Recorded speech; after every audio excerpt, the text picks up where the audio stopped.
주의 사랑아 헛된 일 버리고 마음 가득 버린 나의 왕의 왕성이라 너 주의 사랑아 그날을 기다려 죄악의 밤을 이기고 새 아침 맞으라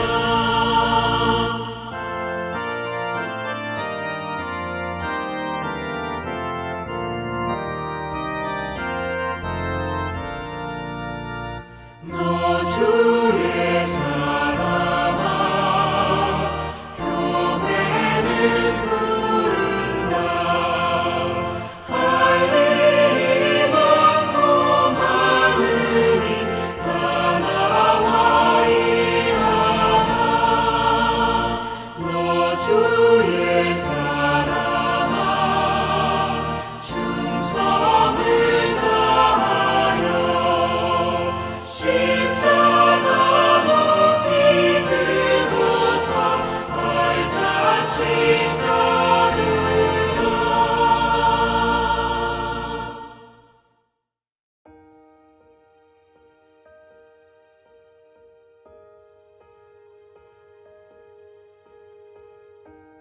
칠 일 후에 여호와의 말씀이 내게 임하여 이르시되 인자야 내가 너를 이스라엘 족속의 파수꾼으로 세웠으니 너는 내 입의 말을 듣고 나를 대신하여 그들을 깨우치라.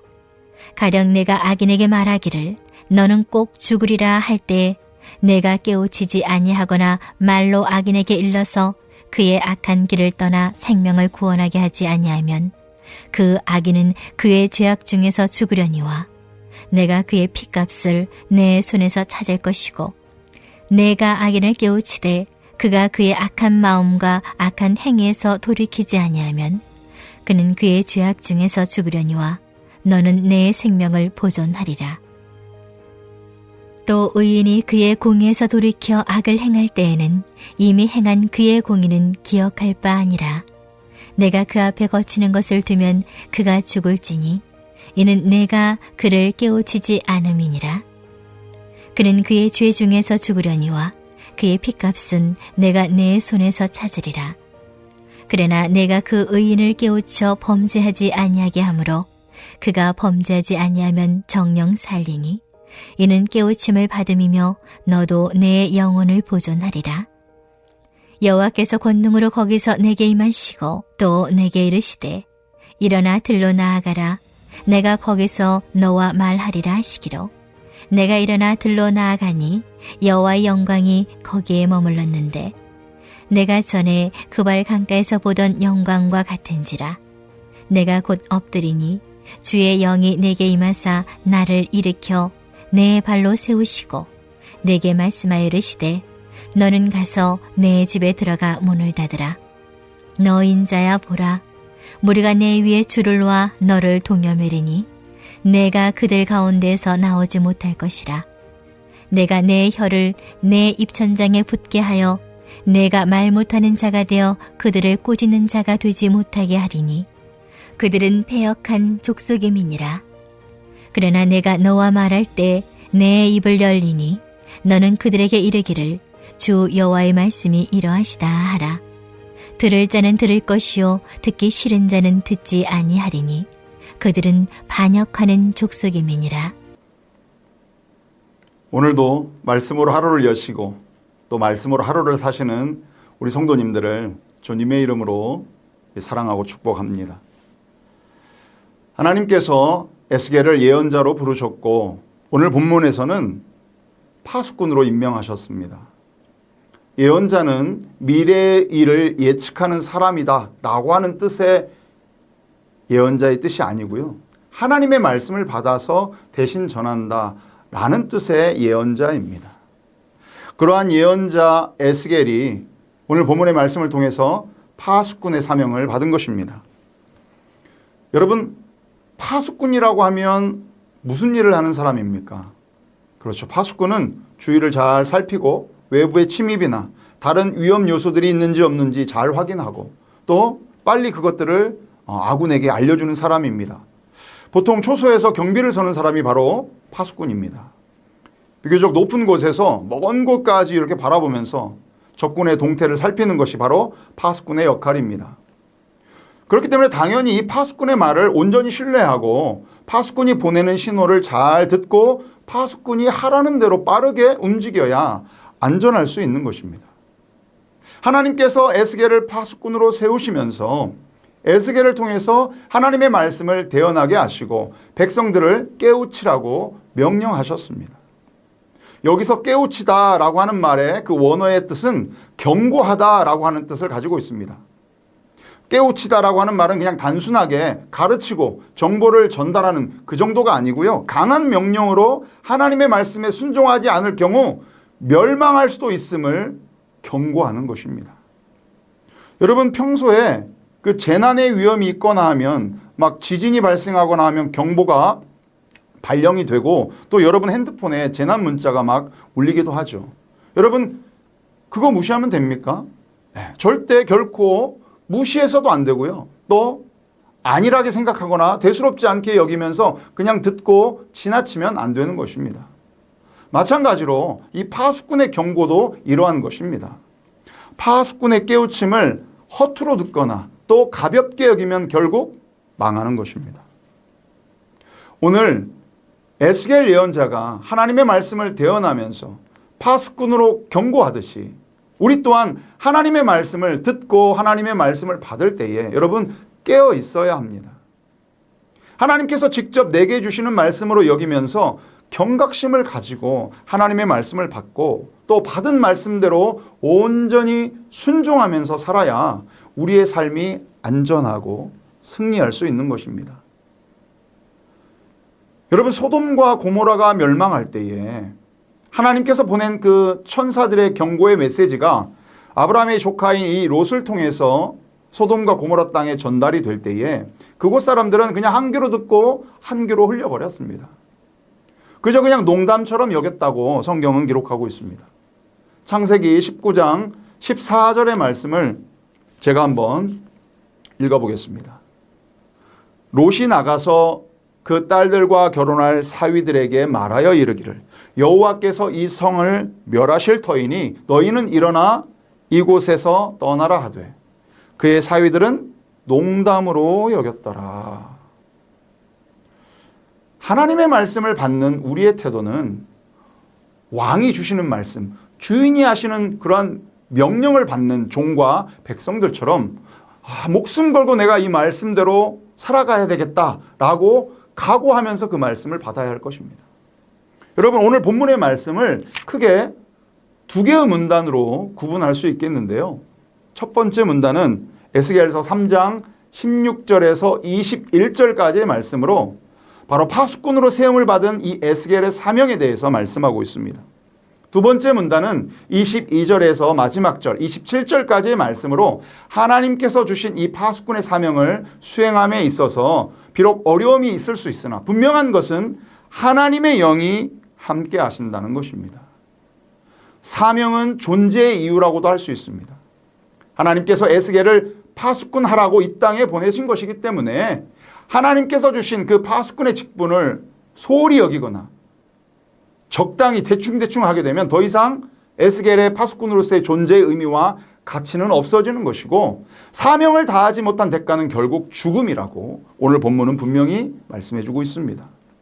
오늘 본문 18절의 말씀을 제가 한번 읽어보겠습니다. 18절입니다. 가령 내가 악인에게 말하기를 너는 꼭 죽으리라 할 때에 네가 깨우치지 아니하거나 말로 악인에게 일러서 그의 악한 길을 떠나 생명을 구원하게 하지 아니하면 그 악인은 그의 죄악 중에서 죽으려니와 내가 그의 핏값을 내 손에서 찾을 것이고. 아멘. 악인에게 그 악한 길을 떠나도록 깨우치는 것, 또한 의인에게는 죄의 길로 가지 않도록 깨우치는 것, 경각심을 갖게 하는 것, 그것이 바로 파수꾼의 사명입니다. 이처럼 사명은 생명을 살려내는 길이고 그 사명을 감당하지 못하면 악한 길과 죄의 길로 가버리는 그 악인과 의인의 핏값을 그 사명자인 파수꾼에게서 찾겠다고 경고하십니다.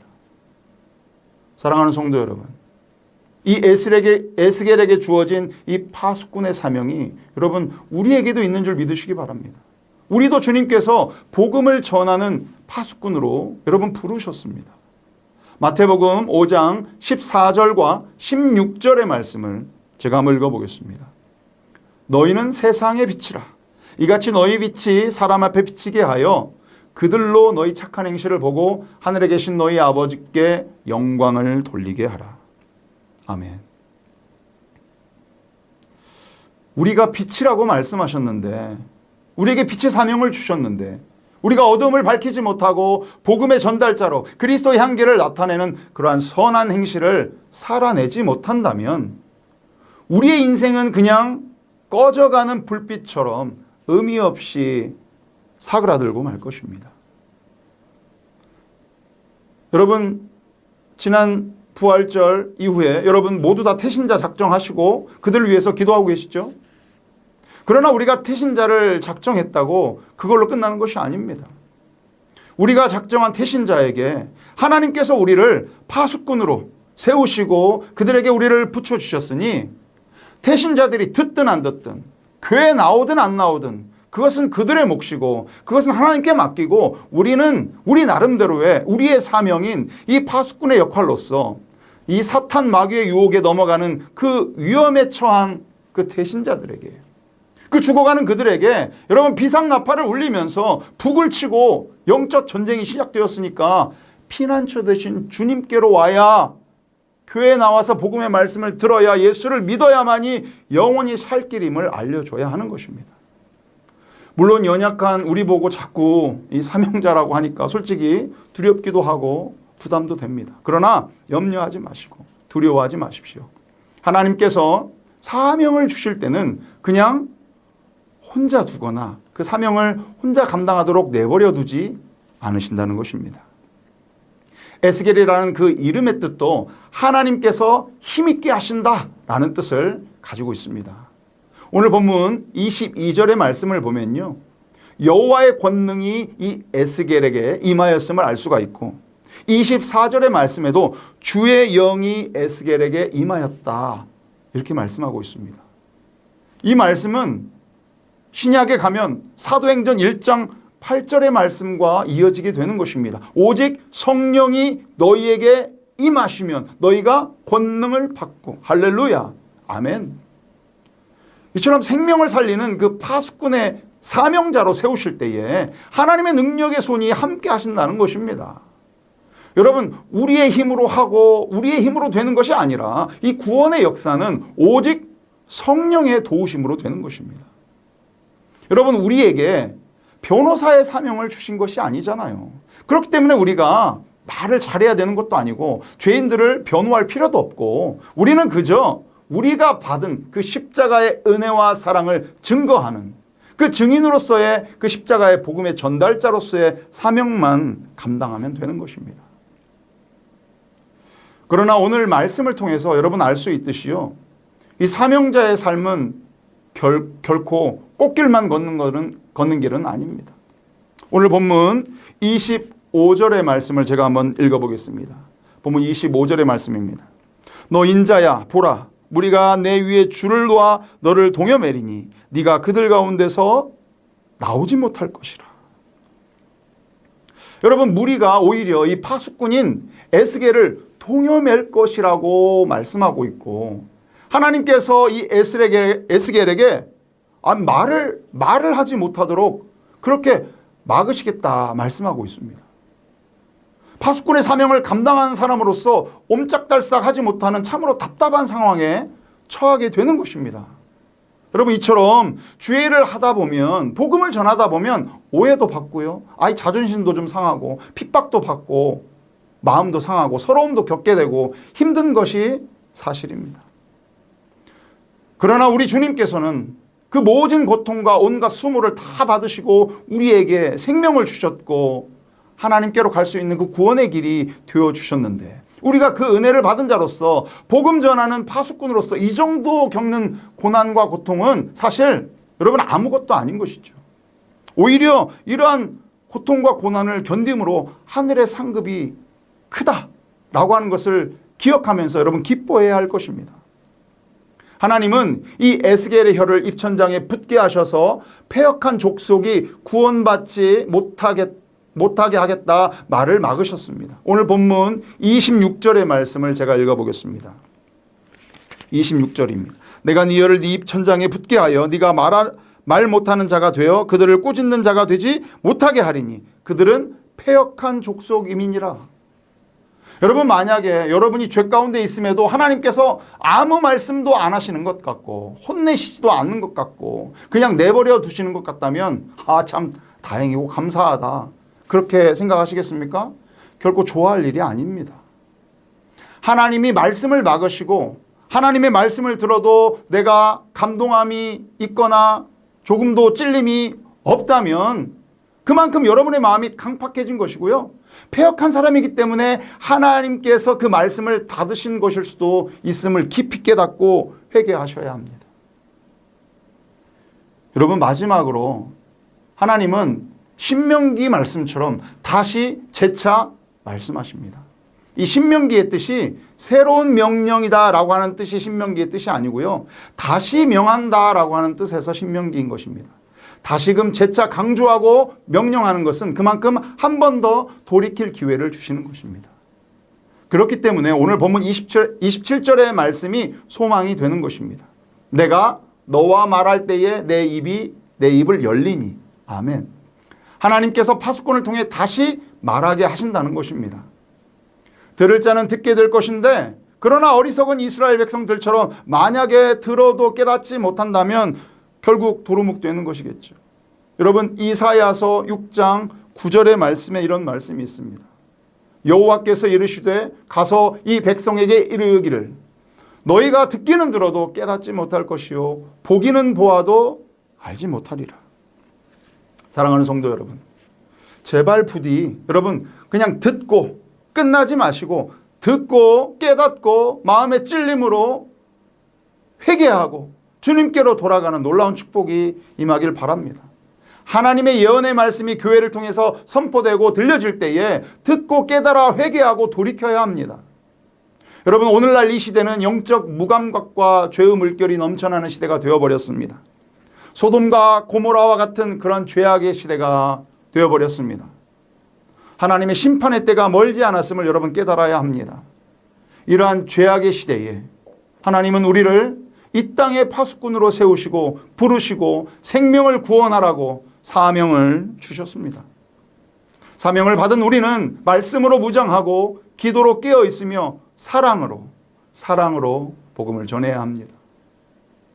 하나님은 우리를 혼자 두지 않으시고 우리와 함께 하시고 우리에게 능력 주셔서 우리를 통해서 많은 영혼을 살리실 줄 믿습니다.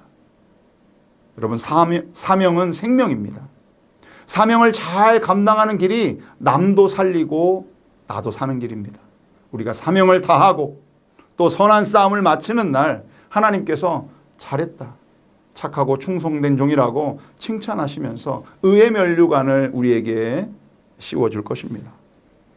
여러분, 그날까지 우리는 침묵하지 말고 깨어서 기도하면서 이 하나님의 나팔 소리를 크게 울리면서 파수꾼으로서의 사명을 잘 감당하시는 우리 모두가 되시기를 주님의 이름으로 축원합니다. 아멘. 말씀을 기억하면서 우리 함께 기도하겠습니다.